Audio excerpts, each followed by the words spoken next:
ആടിനെ പട്ടിയാക്കും, പട്ടിയെ പേപ്പട്ടിയാക്കും, പിന്നെ തല്ലിക്കൊല്ലും. പണ്ട് മുതലേ ഉള്ള ഒരു പ്രയോഗവും പ്രചാരണവുമാണ്. ഇപ്പോൾ ഇതുപോലൊരു കാര്യമാണ് ഇപ്പോൾ ബംഗാളിൽ നിന്ന് വരുന്നത്. ബംഗാളിൽ 2 സിംഹങ്ങൾ, ഒന്നിൻ്റെ പേര് അക്ബർ, മറ്റത് സീത. ഇവരെ രണ്ടുപേരെയും ഒരു കൂട്ടിലടക്കരുത് എന്ന് ആവശ്യപ്പെട്ട് വിശ്വ ഹിന്ദു പരിഷത്ത് കോടതിയിൽ സമീപിച്ചു എന്നുള്ള വാർത്ത ഇന്നത്തെ എല്ലാ പത്രങ്ങളിലും മാധ്യമങ്ങളിലുണ്ട്. പക്ഷെ ഞാൻ മനസ്സിലാക്കിയത്, ആ കോടതിയിലൊരു കേസുണ്ട്. ആ കേസിലെ പ്രധാനപ്പെട്ട പ്രയർ ആവശ്യമെന്ന് പറയുന്നത് ഒരു ഹിംസ്ര ജന്തുവിന്, മാംസാഹാരിയായ ഒരു ഭീകര ജീവിക്ക് ആണല്ലോ. സിംഹം അതാണല്ലോ. സിംഹം നമുക്ക് മനുഷ്യനോട് സ്നേഹം കാണിക്കുന്ന ജീവിയൊന്നുമല്ല, നമുക്ക് ഭയം ഉണ്ടാക്കുന്ന ജീവിയാണ്, രാജാവാണല്ലോ. അതെ അതെ. അതിന് സീത എന്ന പേരിടുന്നത് ശരിയല്ല. അത് മതവികാരം വ്രണപ്പെടുത്തുന്നതാണ്, വിശ്വാസികളെ വേദനിപ്പിക്കുന്നതാണ്. ആ പേര് മാറ്റണമെന്നാണ് ഹർജിയിലെ ആവശ്യം. അതിൻ്റെ കൂട്ടത്തിൽ ആ പെറ്റീഷനിൽ എവിടെയോ പറയുന്നുണ്ട് ഇതിനെ രണ്ടിനും കൂടെ ഒരു കൂട്ടിലിടരുത്. പക്ഷെ അത് തമസ്കരിച്ചിട്ട് 2 കടുവകളെ ഒരു കൂട്ടിലിടുന്നത് 2 വ്യത്യസ്തമായ പേരുകളായതുകൊണ്ടാണ് എന്ന തരത്തിൽ വലിയ കാമ്പയിൻ നടക്കുകയാണ് നമ്മുടെ മാധ്യമങ്ങൾ. കാപട്യമാണ്. മാത്രമല്ല, ഈ വീണ വിജയൻ്റെ എക്സാലോജി കേസൊക്കെ വന്ന് കിടക്കുമ്പോൾ സാധാരണഗതിയിൽ പണ്ട് ഞാൻ ശ്രദ്ധിച്ചിട്ടുണ്ട്, ഈ ജി കാർത്തികേയൻ പിന്നെ പ്രധാനപ്പെട്ട വകുപ്പുണ്ട് അദ്ദേഹത്തിൻ്റെ സുഹൃത്തായിരുന്നു, പക്ഷേ വൈദ്യുതി മന്ത്രിയായിരുന്നു. അതെ. അപ്പോൾ കൂട്ടത്തിൽ സാംസ്കാരികം കൂടിയുണ്ട്. അപ്പോൾ സാംസ്കാരിക രംഗത്ത് ഇപ്പോൾ അടൂർ ഗോപാലകൃഷ്ണൻ മറ്റേ ഫിലിം അക്കാദമി ചെയർമാനായിട്ട് രാജിവെക്കുക, ഇങ്ങനെ സാംസ്കാരിക രംഗത്തുള്ള കോൺട്രവേഴ്സികളിലൊക്കെ അദ്ദേഹം നന്നായിട്ട് ഊന്നുന്നുണ്ടായിരുന്നു. അപ്പോൾ എന്താ സംഭവിക്കുക എന്നറിയോ? വൈദ്യുതി രംഗത്ത് അദ്ദേഹം എന്തെങ്കിലും മറച്ചു വെക്കേണ്ടത് ചെയ്യുന്നുണ്ടെങ്കിൽ അതാരും ശ്രദ്ധിക്കില്ല. ശ്രദ്ധ മുഴുവൻ ഈ സാംസ്കാരിക വിവാദങ്ങൾ, അത് പല മന്ത്രിമാരും അങ്ങനെ ചെയ്യാറുണ്ട്. ഈ സാംസ്കാരിക വിവാദങ്ങൾ ഉണ്ടാക്കിയിട്ട് മറ്റേ ഭാഗത്തെ കാര്യങ്ങൾ മൂടിപ്പോവും. ആരും ശ്രദ്ധിക്കില്ല അത്. കാരണം കുറച്ച് ദിവസത്തേക്ക് ഇതിൽ കോൺസെൻട്രേറ്റ് ചെയ്തിട്ട് പത്രങ്ങൾ വിൽപ്പന ചേർക്കാണല്ലോ കച്ചവടം. എന്തിലാണ് കച്ചവടം നടക്കുക? അവരുടെ ഈ വരിക്കാർക്ക് എന്താണ് വേണ്ടത്? വരിക്കാരുടെ ഈ മത ജാതി വിഭജനം എങ്ങനെയാണ്, അതൊക്കെ നോക്കിയിട്ടാണ് കച്ചവടത്തിന് കാര്യങ്ങൾ തിരഞ്ഞെടുക്കുന്നത്. ഇപ്പോൾ സുനിൽ പറഞ്ഞതിൻ്റെ അകത്ത് ഒരു പെറ്റീഷൻ ഉണ്ട് കോടതിയിൽ. അതിൽ അവർക്ക് ആവശ്യമുള്ള ഒരു ഭാഗം എടുക്കും, ആ വരി മാത്രം എടുക്കുക. ഇപ്പോൾ ആ പെറ്റീഷനിൽ പ്രയറിൽ വലിയ കുഴപ്പമുണ്ടെന്ന് നമുക്ക് കരുതാൻ വയ്യ. ഒരു ഹിംസ്ര ജന്തുവിന് സീത എന്ന് പേരിടരുത്. കാരണം സീത എന്ന് പറയുന്നത് നമ്മുടെ മിത്തോളജിയുടെയൊക്കെ ഒരു ഭാഗമാണ്. രാമൻ്റെ ഭാര്യ ജനക മഹാരാജാവിൻ്റെ മകളാണ്. ജനകൻ എന്ന് പറയുന്നത് രാജർഷിയാണ്, രാജാക്കന്മാരുടെ കൂട്ടത്തിലെ മറ്റേ വേദാന്തിയാണ് അദ്ദേഹം മറ്റുള്ളവർക്കും ഗുരുവാണ്. അതൊക്കെ സീതയും പഠിച്ചിട്ടുള്ള ആളാണ്, ആ ഋഷി പാരമ്പര്യത്തിലുള്ള ആളാണ്. മറ്റേ ഈ അയോധ്യയോ മിഥില, അതിൽ തന്നെ രാമായണത്തിൽ തന്നെ ജനകൻ പറയുന്നൊരു ഭാഗമുണ്ട്, ഈ മിഥില മുഴുവൻ ചുട്ട് ചാമ്പലായാലും എനിക്ക് വിരോധമില്ല, എൻ്റെ ആത്മാവ് നശിക്കാതിരിക്കട്ടെ എന്നാണ് പറയുന്നത്. അത്രമാത്രം ഉന്നതമായ ഒരു സബ്ലൈം പോയട്രിയിലേക്കൊക്കെ വരുന്നൊരു കഥാപാത്രത്തിൻ്റെ ഭാഗവും ആ കഥാപാത്രത്തിൻ്റെ കുടുംബത്തിൽപ്പെട്ട ഒരാളാണ് സീത. നമ്മുടെ മിത്തോളജിയുടെ ശരിക്കും അവിഭാജ്യ ഘടകങ്ങളിലൊന്ന്. ധാരാളം പേര് രാമായണത്തിൽ നിന്ന് തന്നെ അല്ലെങ്കിൽ മഹാഭാരതത്തിൽ നിന്ന് തന്നെ ഒരു ഹിംസ്ര ജന്തുവിന് ഇടാനായിട്ട് കിട്ടുമല്ലോ. അതല്ല സാർ, ഇപ്പോൾ UP-യിലെ ഒരു മൃഗശാലയിൽ ഒരു സിംഹത്തിന് ക്രൈസ്റ്റ് എന്നും മുഹമ്മദ് എന്നും പേരിട്ടാൽ ഇതേ മാധ്യമങ്ങൾ എന്ത് പറയും? ഫാത്തിമ എന്നിടാമല്ലോ. അല്ല, അങ്ങനെ ഇട്ടാൽ, അതെ ഞാൻ പറയുന്നത്, ഇട്ട് കഴിഞ്ഞാൽ ഇതേ മാധ്യമങ്ങൾ അവിടെ 2 മതവികാരത്തെ വ്രണപ്പെടുത്തി എന്ന് പറഞ്ഞ് വലിയ പ്രചാരം നടത്തൂലേ? അപ്പോൾ സീത എന്നുള്ള പേര്, രാമൻ എന്നുള്ള പേര് സിംഹത്തിനും കുറുനരിക്കും ഒക്കെ ഇടാം.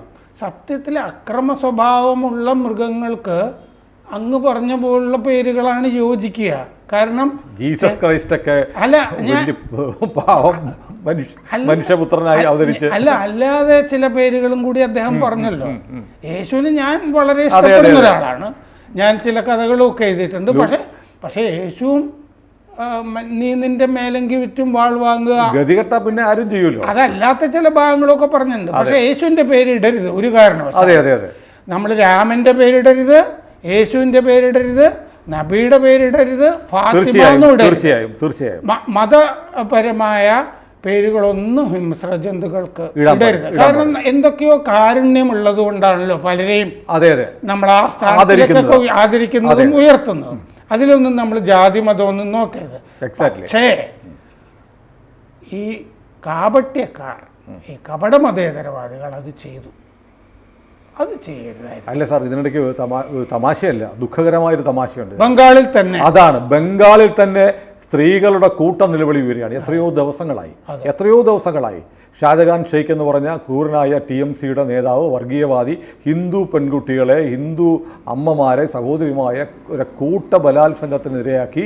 അവിടെ വലിയ പ്രക്ഷോഭമുണ്ടായി, പോലീസ് ലാത്തിച്ചാർജ് നടന്നു. അവിടുത്തെ പ്രതിപക്ഷ നേതാവിനെ പോലും പോലീസ് ഭീകരമായി മർദ്ദിച്ച് ഇൻറ്റൻസീവ് കെയർ യൂണിറ്റിൽ നടക്കുകയാണ്. മലയാളത്തിലെ ഒരു മാധ്യമത്തിലും, ഒരു ചാനലിലും, ഒരു പത്രത്തിലും ഇതുവരെ വാർത്തയായില്ല. അവർ വാർത്ത കൊടുത്തില്ലെങ്കിൽ തന്നെ സാധാരണ ഈ മലയാള മനോരമയുടെ എഡിറ്റ് പേജിൽ ഒരു 1/2 പേജ് ലേഖനം അവരുടെ ബംഗാളി ലേഖകൻ രവി ബാനർജി, മുമ്പ് ഞാനുള്ളപ്പോൾ തപസ് ഗാംഗുലിയാണ്, അവരോട് പറഞ്ഞൊരു 1/2 പേജ് ലേഖനം ഇതിൻ്റെ ഒരു സമഗ്രമായി ഇതെന്താണ് എന്ന് വിവരിക്കുന്ന. എന്തിന് സാർ, ആർക്ക് വേണ്ടി? അല്ല, സാധാരണ ജനങ്ങൾക്ക്, വായനക്കാർക്ക് കേരളത്തിൽ എന്ത് നടക്കുന്നു? ഹിന്ദുക്കളല്ലേ സാർ ഇരയാവുന്നത്? അല്ല, ഞാൻ ചോദിച്ചോട്ടെ, KG ശങ്കരപ്പിള്ള എന്ന് പറഞ്ഞൊരു കവി ഉണ്ടല്ലോ, അങ്ങേക്ക് അറിയാമല്ലോ. അദ്ദേഹം ബംഗാളിൽ നിന്ന് ഒന്നും കേൾക്കുന്നില്ല എന്ന് പറഞ്ഞ് മുമ്പ് ഒരു കവിത എഴുതിയിരുന്നു. വളരെ പ്രശസ്തമായിരുന്നു അത് അക്കാലത്ത്. ഇപ്പോൾ കേൾക്കുന്ന അദ്ദേഹത്തിന്റെ കർണങ്ങൾക്ക് ആനന്ദം പകരുന്ന വാർത്തയാണ്. അദ്ദേഹം എന്തുകൊണ്ടാണ് ഇപ്പോൾ ബംഗാളിൽ നിന്നൊന്നും അറിയുന്നില്ല എന്ന് സച്ചിദാനന്ദൻ അറിയുന്നില്ല? ഇപ്പൊ നമ്മൾ 1, 2 എന്ന് പറഞ്ഞ സിനിമയൊക്കെ ഇറക്കാറില്ലേ, ബംഗാളിൽ നിന്നും ഒന്നും അറിയുന്നില്ല 2 അല്ലേ, ഒരു 2ാം ഭാഗം അദ്ദേഹത്തിന് കവിത എഴുതിക്കോ. അല്ല, ഞാൻ മുസ്ലിം എന്ന പേരിൽ സമീപകാലത്താണ് സച്ചിദാനന്ദൻ ഒരു കവിത എഴുതിയത്. ഞാൻ സന്ദേശ് ഗലിയിലെ സ്ത്രീ അല്ലെങ്കിൽ ഹിന്ദു, സന്ദേശ് ഗലിയിലെ ഹിന്ദു സ്ത്രീ എന്ന് പറഞ്ഞ കവിത സച്ചിദാനന്ദൻ എഴുതും. സന്ദേശ് ഗലിയിലെ പ്രധാനപ്പെട്ട പ്രതിയുടെ പേര് ഷാജഹാൻ ഷെയ്ഖ്. അയാൾ ആ സുന്ദർബൻ മേഖല അടക്കി വാഴുന്ന ഡോണാണ്, TMCയുടെ ജില്ലാ കൗൺസിൽ പ്രസിഡന്റ്. ഒരു ശുദ്ധ മണ്ടത്തര അടുത്ത കാലത്ത് ഒരു സ്പോർട്സ് ലേഖകൻ എഴുതിയിരുന്നു. സർഫറാസ് ഖാൻ എന്ന് പറഞ്ഞ ഒരാള് ഇന്ത്യൻ ടീമിൽ വരാൻ വൈകിയത് അയാളുടെ പേര് കൊണ്ടായിരിക്കും. അയാൾ സ്കൂളിൽ ഇങ്ങനെ എത്രയോ ഹിന്ദുക്കളായ ക്രിക്കറ്റുകൾ, ഈ 1100 റൺസൊക്കെ എടുത്ത സ്കൂൾ ക്രിക്കറ്റിൽ റെക്കോർഡായിട്ട് കിടക്കുന്ന ആളുകളൊക്കെ ഇന്ത്യൻ ടീമിൽ എത്താതെ ഉണ്ട്. കുറെ ഭാഗ്യത്തിന്റെ ഒക്കെ ഒരു അംശങ്ങളുണ്ട്. അല്ല, അത് നേരെ തിരിച്ചാണ് സാർ. ഒരു പേരുണ്ടെങ്കിൽ ടീമിൽ എടുത്തിരിക്കണമെന്ന് അതാണ് കാര്യം. അല്ല, ഞാൻ ഈ സർഫറാസ് ഖാൻ എന്നുള്ള പേരും ഈ ഷാജഹാൻ ഷെയ്ഖ് എന്നുള്ള പേരും ഒരേ സമുദായത്തിൽപ്പെട്ടതാണ്. അപ്പൊ ഷാജഹാൻ ഷെയ്ഖ് ക്രൂരതകൾ കാണിച്ചു കഴിഞ്ഞാൽ, അക്രമം കാണിച്ചു കഴിഞ്ഞാൽ നമ്മൾ പ്രസിദ്ധീകരിക്കരുത്. അതല്ലേ, അവിടെ ഒരു പേരിന് കാര്യമുണ്ട്. ഷാജഹാൻ ഷെയ്ഖിനെ കുറിച്ച് നമ്മുടെ മാധ്യമങ്ങളിൽ ഒരു വാർത്ത കൊടുത്തു കേട്ടോ. എന്താണെന്നറിയോ, അദ്ദേഹത്തിന്റെ വീട്ടില് ED റെയ്ഡിന് വന്നപ്പോൾ ED സംഘത്തെ ആക്രമിച്ചു. ആ വാർത്ത വന്നു. പക്ഷെ ഇത് വരില്ല, ഇന്നും വന്നില്ല. ഇത് ഒരാഴ്ചയായി ഇന്ത്യൻ എക്സ്പ്രസ് എന്ന് പറഞ്ഞ ദേശീയ ദിനപത്രം തുടർച്ചയായി ആ പത്രം മാത്രമാണ് റിപ്പോർട്ട് ചെയ്യുന്നത്. ബലാത്സംഗം ചെയ്യപ്പെട്ട ഒരു സ്ത്രീ സന്ദേശ് ഗാലിയിൽ 164 കൊടുത്തിട്ടുണ്ട്. ഞാൻ വായിച്ചിരുന്നു. അതുപോലെ ഒരുപാട് സ്ത്രീകൾക്ക് ഈ കഷ്ടത അവിടെ അനുഭവിക്കേണ്ടി വന്നിട്ടുണ്ട്. പലരുടെയും ഭൂമിയിൽ നിന്ന് ഇറക്കി വിട്ടിട്ടുണ്ട്, ഇല്ലേ? ഭൂമികളിൽ നിന്നൊക്കെ ഇറക്കി വിട്ടിട്ടുണ്ട്. ഇയാളും ഇയാളുടെ പിണിയാളുകളൊക്കെ കൂടിയിട്ട് ഇയാളെ ഒളിവിൽ കഴിയാനായിട്ട് അനുവദിച്ചിരിക്കുന്നു. കാരണം അവിടെയും ഈ കേരളത്തിലെ പോലെ തന്നെ ഇസ്ലാമിക വോട്ട് ബാങ്ക് ഉണ്ട് തൃണമൂലിന്. അവരുടെ കാര്യങ്ങളൊക്കെ നോക്കുക. അവർ തൃണമൂലിന് അന്ധമായി വോട്ട് ചെയ്യുന്നു, മമതാ ബാനർജിയുടെ കൂടെയാണ്. ഇതാണ് നമ്മുടെ നാട്ടിലെ അവസ്ഥ. ഒരു ഇസ്ലാമിക വോട്ട് ബാങ്ക് പത്രങ്ങൾക്കും രാഷ്ട്രീയ പാർട്ടിക്കുണ്ട്, അതുപോലെ പത്രങ്ങൾക്കും ഉണ്ട്. കേരളത്തിൽ ഒരു സബ്സ്ക്രൈബർ ബേസ്. അല്ലെങ്കിൽ തന്നെ ഈ ഹിന്ദുക്കളുടെ കാര്യം പറയാതെ അവരിങ്ങനെ നിൽക്കുമ്പോൾ മുഖ്യധാരാ മാധ്യമങ്ങൾ അവരുടെ പ്രചാരം കുറയുന്നുണ്ട്. ഇനി മറ്റേതും കൂടി പോകണ്ടെന്ന് വിചാരിച്ചിട്ടാണോ എന്ന് എനിക്കറിയില്ല. പക്ഷെ സത്യം പറയുന്നതല്ലേ എപ്പോഴും നല്ലത്. സത്യം പറയില്ലല്ലോ സാർ, സത്യം പറയും. സത്യം കള്ളമാണേലും സത്യമാണെന്ന തരത്തിൽ പറയും. അത് ഇവിടുത്തെ ന്യൂനപക്ഷങ്ങൾക്ക് വേണ്ടിയാണെങ്കിൽ. അപ്പോൾ ന്യൂനപക്ഷങ്ങൾക്ക് വേണ്ടി മാത്രമേ മുഖ്യധാര മാധ്യമങ്ങൾ. ഇന്ത്യയിൽ ഇന്ന് സ്വന്തം അവകാശങ്ങൾ സ്ഥാപിക്കാൻ വേണ്ടി നിലവിളിക്കുന്ന ഹിന്ദുക്കളല്ലേ സാർ?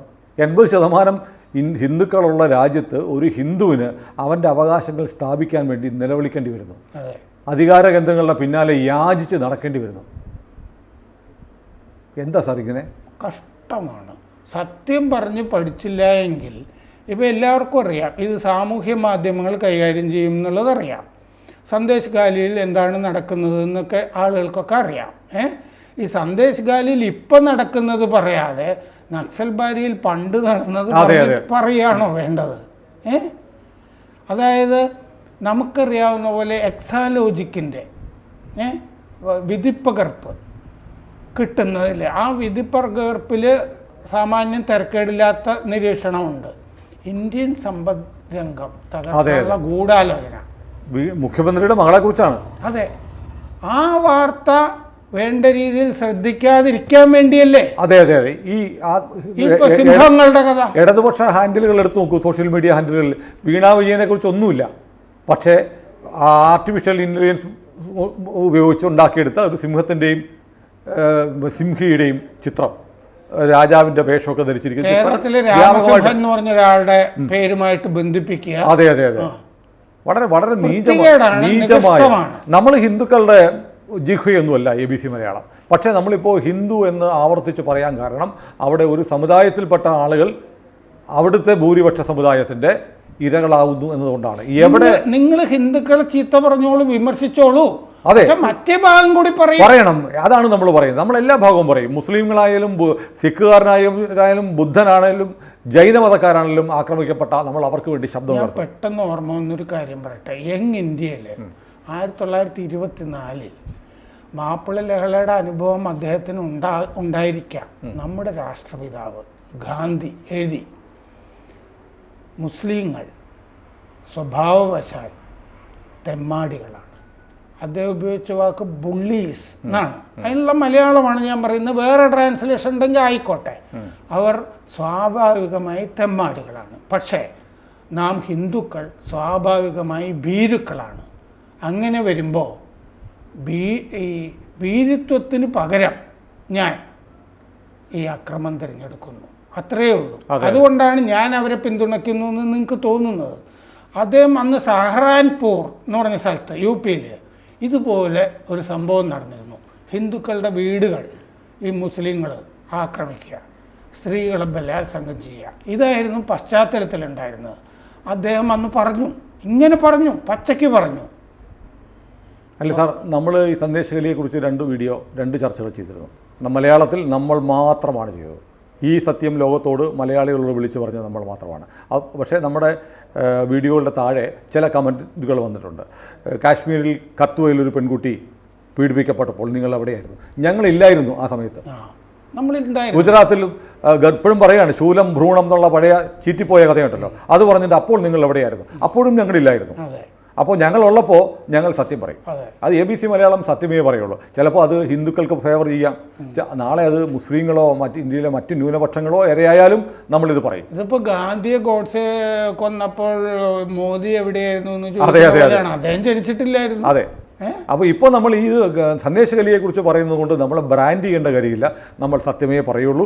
ജനങ്ങൾ അറിയാത്ത കാര്യങ്ങൾ ഇവിടുത്തെ മുഖ്യധാരാ മാധ്യമങ്ങൾ പതുക്കി വെക്കുന്ന കാര്യങ്ങൾ നിങ്ങൾ മറ്റേത് പറഞ്ഞോളൂ, ഇതും കൂടി പറയൂ. അതെ അതെ, നിങ്ങൾ പറഞ്ഞോളൂ. നിങ്ങൾ പറയാത്തത് കൊണ്ടാണ് ഞങ്ങൾക്ക് പറയേണ്ടി വരുന്നത്. അത് നമുക്ക് നമ്മുടെ പ്രേക്ഷകരെ ഓർമ്മിപ്പിക്കാം. ഏതായാലും സിംഹത്തിന് മൃഗങ്ങൾക്കും ജാതിയും മതവുമുണ്ട് എന്ന് തെളിയിക്കുകയാണ്. സിംഹത്തിനും ജാതിയും മതവും പറഞ്ഞ് ആളുകളിൽ വിഭാഗീയത ഉണ്ടാക്കാമെന്ന് ശ്രമിക്കുകയാണ് നമ്മുടെ മുഖ്യധാരാ മാധ്യമങ്ങൾ. കൂടുതൽ വാർത്തകളും വിശേഷങ്ങളും നിങ്ങളിലേക്ക് എത്താൻ ABC മലയാളം സബ്സ്ക്രൈബ് ചെയ്യുക, ബെൽ ബട്ടണും അമർത്തുക.